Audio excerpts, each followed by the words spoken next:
দর্শক, আপনাকে যদি বলা হয় আজকের পৃথিবীতে কোটি কোটি মানুষ এমন এক ধরনের শিরক করছে যেটা করতে তাদের একটুও খেয়াল নেই, আপনি কি তা বিশ্বাস করবেন?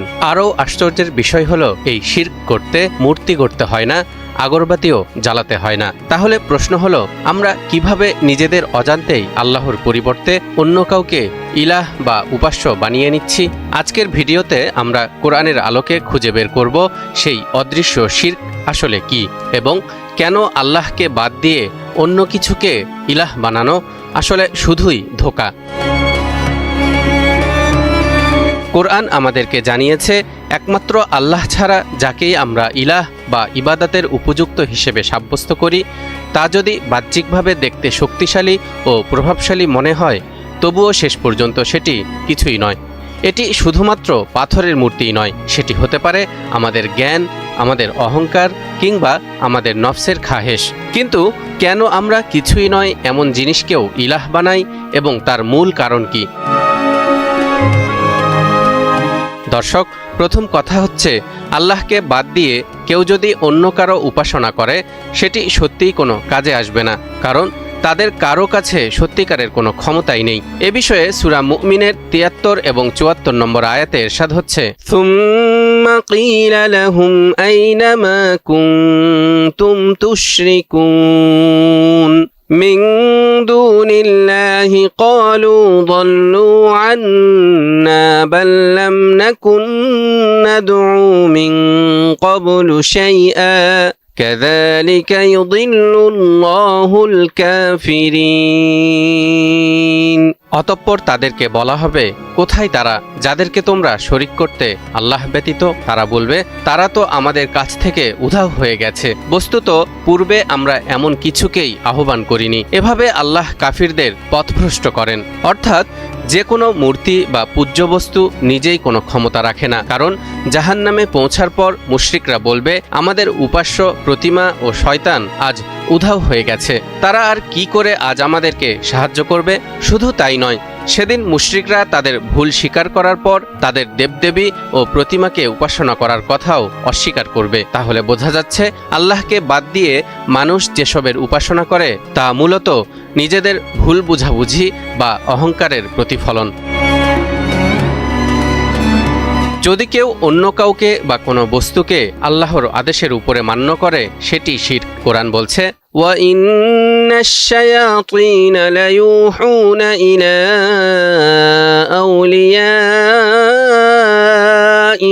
لِيُجَادِلُوكُمْ وَإِنْ أَطَعْتُمُوهُمْ إِنَّكُمْ لَمُشْرِكُونَ।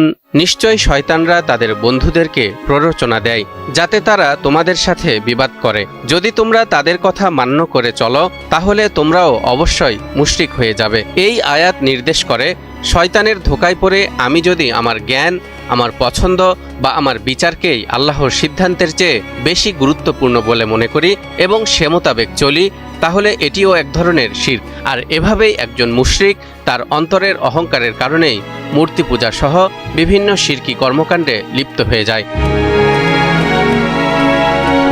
ইরশাদ হচ্ছে, আফারাআইতা মান ইত্তাখাযা ইলাহাহু হাওয়াহু ওয়া আযাল্লাহু আল্লাহু আলা ইলমিন ওয়া খাতামা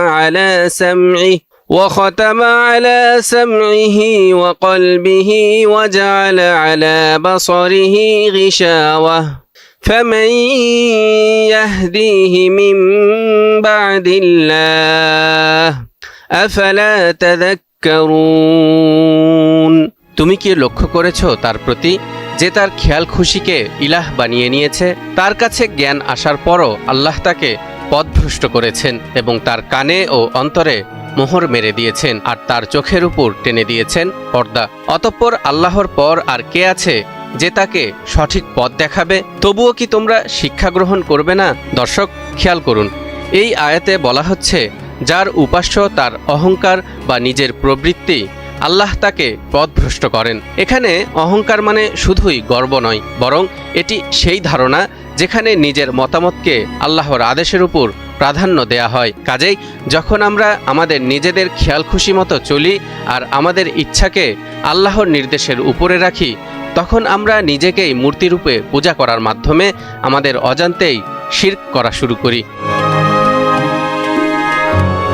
অহংকার বা নিজের প্রবৃত্তি কোনো বাস্তব বস্তু নয়, এটি একটি মানসিক প্রতিচ্ছবি, ভয়, লোভ, গর্ব এবং আল্লাহকে ভুলে যাওয়ার সংমিশ্রণ। ধরুন, কেউ যদি একটি বিকৃত আয়নার সামনে দাঁড়িয়ে নিজের বড় ও শক্তিশালী প্রতিচ্ছবি দেখে বিশ্বাস করে যে সেটি বাস্তব, এটি যেমন মিথ্যা তেমনি অহংকারও বাস্তব নয়, এটি শুধুই ভ্রান্ত ও কল্পিত চিন্তা। দর্শক, আমরা সকলেই জানি ইবলিস শয়তানের ধ্বংসের কারণও ছিল এই অহংকার। আদম আলাইহিসসালামকে সৃষ্টি করে আল্লাহ তাআলা যখন সমস্ত ফেরেশতাদেরকে সেজদা করার নির্দেশ দিয়েছিলেন, তখন ইবলিস নিজেকে আদমের চেয়ে শ্রেষ্ঠ মনে করেছিল। সে কিন্তু আল্লাহকে অস্বীকার করেনি, বরং নিজের বিচারকে আল্লাহর আদেশের উপর স্থান দিয়েছিল। আর তখন থেকেই শয়তানকে এই পৃথিবীতে মানুষকে বিভ্রান্ত করার সুযোগ দেয়া হয়েছিল। ইবলিস সেদিন আল্লাহর কাছ থেকে 4টি জিনিস চেয়ে নিয়েছিল। 1. আমাকে কিয়ামত পর্যন্ত জীবন দান করতে হবে। 2. আমার জীবিকার ব্যবস্থা করে দিতে হবে। 3. আমাকে মানুষের দৃষ্টিশক্তির অন্তরাল হওয়ার সুযোগ দিতে হবে। 4. আমি যেন মানবদেহের শিরা উপশিরায় চলাচল করতে পারি। মূলত শয়তানের এসব ক্ষমতা তার নিজের জন্যেও এক ধরনের পরীক্ষা, সত্যিকারের কোনো শক্তি নয়।